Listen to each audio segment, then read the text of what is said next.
जरूरी सूचना है आप सभी स्टूडेंट्स के लिए, स्टडी फॉर सिविल सर्विसेज का Android app Google play store में आ चुका है, उसको प्लीज तुरंत इंस्टॉल कर लीजिए।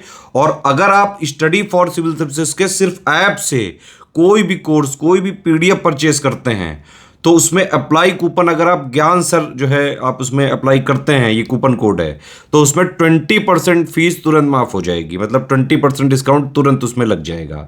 ज्ञान सर लिखना है, नॉर्मली ज्ञान सर स्मॉल लेटर में है सब कुछ, कोई स्पेस नहीं, कोई कॉलम नहीं, सिर्फ ज्ञान सर GYANSIR। इस तरह से अगर कूपन कोड लगाते हैं आप ऐप में बाई करने से पहले, जो अप्लाई कूपन वाले में आता है, तो 20% का डिस्काउंट तुरंत मिलेगा। वीडियो देखिए दोस्तों, अगर आपको मेंस निकालना है ना यूपीपीसीएस का, तो आपको आंसर तो लिखना ही पड़ेंगे, जितना आंसर लिख सकते हो उतना कम है। ये स्किल ऐसी है जिसको आपको इंप्रूव करना है, और ये ऐसा नहीं कि एकदम से इंप्रूव हो जाएगी, ग्रेजुअल इंप्रूव होगी धीमे धीमे। और पहला आंसर जो भी लिखता है वो इतना कोई अच्छा नहीं होता, वो खराब ही आंसर होता है। लेकिन वो पहले आंसर के डर की वजह से इंसान जो आंसर राइटिंग कहता है बाद में करेंगे, बाद में करेंगे, तो देखिए ये गलती ना करिएगा, ठीक है। अगर आपको मेंस निकालना है, अगर मान लो यूपीपीसीएस 2024 प्री का कट ऑफ निकल रहा है, तो मेंस की तैयारी कर रहे हो, तो आज ही से अभी आंसर लिखना चालू कर दो। और अगर आप लोग 2025 यूपीपीसीएस की तैयारी कर रहे हैं, इसका प्री तो देखो अभी जून जुलाई के आसपास होगा, लेकिन उसके बाद में मेंस भी होगा 3-4 महीने में।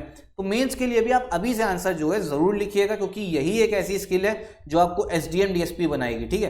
प्री तो सिर्फ छटनी के लिए होता है, असली मार्क्स जो जुड़ते हैं वो तो आपके मेंस और इंटरव्यू के, उसमें मेन जो है वो आपका मेंस है, ठीक है। अब आंसर कैसे लिखे, देखो ये हमारी जो है टेस्ट सीरीज, एक सैम्पल टेस्ट सीरीज में लेके आया हूँ आपके लिए, हमारे स्टडी फॉर सिविल सर्विस की है। और ये कौन सा आपका GS2 पेपर है, ठीक है। कौन सा GS2 पेपर, आपको पता है टोटल आपके GS के 6 पेपर है, एक आपका ऐसे है और एक आपका हिंदी है, तो GS2 पेपर की बात करेंगे, ठीक। जैसा पेपर आता है वैसा ही ये फॉर्मेट है आपका, 200 नंबर का पेपर है, 3 घंटे इसमें आपको दिए जाएंगे। अब जरा हम लोग सीधा जो है क्वेश्चंस में आते हैं। देखो सेक्शन ए, आपको ये तो पता होगा, जिन लोगों को नहीं पता GS2 में क्या क्या चीज़ आती है, जैसे आपका पॉलिटी हो गया, ठीक है, फिर आपका IR इंटरनेशनल रिलेशन, ये ज़्यादा चीज़ें उसमें पूछी जाती हैं। देखो सबसे पहला क्वेश्चन क्या बोला जा रहा है, explain the role of the attorney general of India as an important part of the federal executive, ठीक। महान्यायवादी की संघीय कार्यपालिका के एक महत्वपूर्ण अंग के रूप में भूमिका स्पष्ट करें। अब देखो ये आंसर आपको लिखना है। अब आप कहोगे जिसने अभी तक नहीं लिखा वो कहेगा कि हम लिखेंगे, तो भाई हमें, मुझे पता है आप अच्छा नहीं लिख पाओगे, लेकिन पहला आंसर जो है, जब तक आपका आंसर कौन सा पड़ गया होगा, 10वां आंसर, लेकिन 10वें आंसर पे तभी पहुंचोगे ना जब पहला आंसर लिखोगे। भैया कील ठोकनी है दीवार पे, तो पहले वाले से को मान लो सही से पूरी अंदर ना जाए, 10वें वाले से जाए, लेकिन पहली वाली भी तो जरूरी है ना कील आपको हथौड़ा मारना, तो वो यही चीज़ है। अब देखो अटॉर्नी जनरल के बारे में क्वेश्चन है। अटॉर्नी जनरल क्या है, जो आपके भारत सरकार के केस लड़ते हैं सुप्रीम कोर्ट में, ठीक है, उनको लीगल एडवाइस भी देते हैं।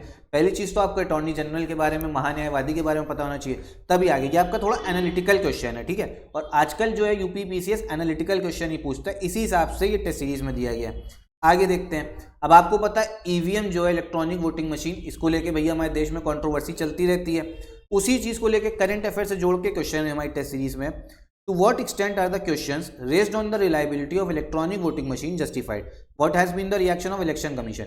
तो ये चीज़ आप तब कर पाओगे जब करंट अफेयर से भी जुड़े हो। अच्छा, हमारा जो पेड ग्रुप है उसमें हम आपको सिलेक्शन मटेरियल भी देते हैं, ठीक है, पूरा जो करंट अफेयर्स के साथ इंटरलिंक्ड होता है, तो उसको पढ़ के आप अच्छे से क्वेश्चन जो है सॉल्व कर सकते हो। आगे देखो, ये आपका प्रियम्बल पे है, फिर सुप्रीम कोर्ट पे आया, ठीक है। आगे आपको क्वेश्चन दिख रहे होंगे जो इंपॉर्टेंट है, एक बार मैं आपको जो चीज़, फिर देखो यहाँ पे आपको ई गवर्नेंस दिखेगा, क्योंकि जो आपका GS पेपर 2 है इसमें आपका गवर्नेंस इसमें आपका गवर्नेंस वाला भी पार्ट आता है, ठीक। फिर देखो राइट टू इन्फॉर्मेशन, तो ये सब चीज़ें जो है ना, जितना आंसर लिखोगे उतना बढ़ गया है। अब देखो इसके बाद में अगर जैसे हम बात करते हैं, यहाँ पे आपका यूनाइटेड नेशन सिक्योरिटी काउंसिल के बारे में बात हो रही है, ये आपका इंटरनेशनल रिलेशन के बारे में बात हो गया। तो हम लोग बोलते हैं ना कि इंडिया को भी परमानेंट मेंबर होना चाहिए UNSC का, उसी चीज़ को लेकर क्वेश्चन पूछा जा रहा है, एनालाइज करिए। अब देखो जो अलग अलग वर्ड्स दिखते हैं ना, एनालाइज, डिस्कस, इनका भी कीवर्ड होता है, इनके ये जो कीवर्ड है इनके हिसाब से आंसर लिखना होता है, ये हमारे पेड बुक में आपको बताया जाएगा। उसके बाद देखो अभी आपको पता है 1 नेशन 1 इलेक्शन वाली बात चल रही है, उसको लेके देखिए क्वेश्चन पूछा गया लोकसभा और स्टेट असेंबली को लेके, ठीक है, फिर लेजिस्लेटिव काउंसिल के बारे में। फिर हम आगे अगर बात करें, देखिए ये आपका प्योरली इंटरनेशनल रिलेशन, अगर न्यूज़पेपर नहीं पढ़ते हो तो आप लोग क्वेश्चन करने में बहुत दिक्कत होगी, ठीक है। क्या है, evaluate the reasons of India soft power diplomacy in Afghanistan, Afghanistan में भारत की सॉफ्ट पावर कूटनीति के कारणों का मूल्यांकन करें। सॉफ्ट पावर क्या होता है, मान लो कहीं पे सेना उतार दी, वो हार्ड पावर है, ठीक है। सॉफ्ट पावर क्या होता है, वहां पे हमने लाइब्रेरी बनवा दी, ताकि लोग वहाँ पे पढ़ें और फिर भारत को भैया वेलविशर बने भारत के, ठीक है। वहाँ पे ऐसे डैम बनवा दिया, तो ये हो गई आपकी सॉफ्ट पावर। तो देखो ये जो जीएस पेपर 2 है, मैं सारे क्वेश्चन डिस्कस नहीं कर रहा हूँ, मैंने आपको बस बेसिक ये चीज़ बतानी थी। मेंस की तैयारी अगर आपको स्टार्ट करनी तो आंसर राइटिंग करनी पड़ेगी, और एससीएस में जोड़ के कंप्लीट आंसर राइटिंग प्रैक्टिस जो है आप मेंस की 2024 की और 2025 की आप कर सकते हो। जैसे जीएस पेपर 2 है, अटॉर्नी जनरल क्वेश्चन बताया, ठीक है। फिर ये होता है ईवीएम जो है करंट अफेयर से इंटरलिंक्ड है, सुप्रीम कोर्ट पे है क्वेश्चन, आरटीआई एक्ट पे है, ठीक है। ये सब आपका पॉलिटी गवर्नेंस का पार्ट है। और उसके बाद में देखो जब आप ये क्वेश्चंस कर लोगे, आपको वही 3 घंटे में करना होगा, उसके बाद में आपको मॉडल आंसर भी मिलेगा इसका, ठीक है। देखो ये आपका कौन सा अटॉर्नी जनरल वाला है, इसमें आपको मॉडल आंसर भी दिया हुआ है, इंग्लिश में भी है, हिंदी में भी है, कैसा जो है आपको आंसर लिखना चाहिए। उसके बाद में बात करें, जब आप आंसर अपना सबमिट करोगे फिर जो है आपका फीडबैक भी आपको दिया जाएगा, ठीक है। जैसे अगर मैं बात करूं यहाँ पे, ये एक हमारे पेड ग्रुप के स्टूडेंट की कॉपी है, ठीक है। देखो उसने क्वेश्चन लिखा है, तो मैं दिखा रहा हूँ क्या क्वेश्चन है इसमें। अगर क्वेश्चन की बात करते हैं, examine the impact of the India's demographic structure on the social advancement and development of India, ठीक है। डेमोग्राफी मतलब काफी यंग पॉपुलेशन, उसको लेके तो अब ये आंसर लिखेगा, फिर ये हमारे आपको भेजेगा, ठीक है, मतलब हमारे पेड ग्रुप में भेजा जाता है। फिर हम लोग जो एजुकेटर है हमारे वहाँ पे, वो उसको चेक भी करते हैं, फीडबैक भी देते हैं आपने आंसर सही से लिखा या नहीं लिखा। और जो आपकी मिस्टेक है वो भी, जैसे यहाँ पे देखो आपको मिस्टेक बताई गई है, आपको मिस्टेक भी बताई जाती है कि भैया आपको क्या करना है, फिर आंसर भी दिया, इसमें मार्क्स भी दिए जाते हैं। तो कंप्लीट कहने का मतलब है कंप्लीट होलिस्टिक तैयारी आप एससीएस के साथ जोड़ के कर सकते हो। और ये टेस्ट सीरीज जो है जितनी ज़्यादा प्रैक्टिस करो, पीवाईक्यू लगाओ यूपीपीएससी मेंस के जितने भी हैं, ठीक है, इसी करके आपका जो है पेपर निकलेगा।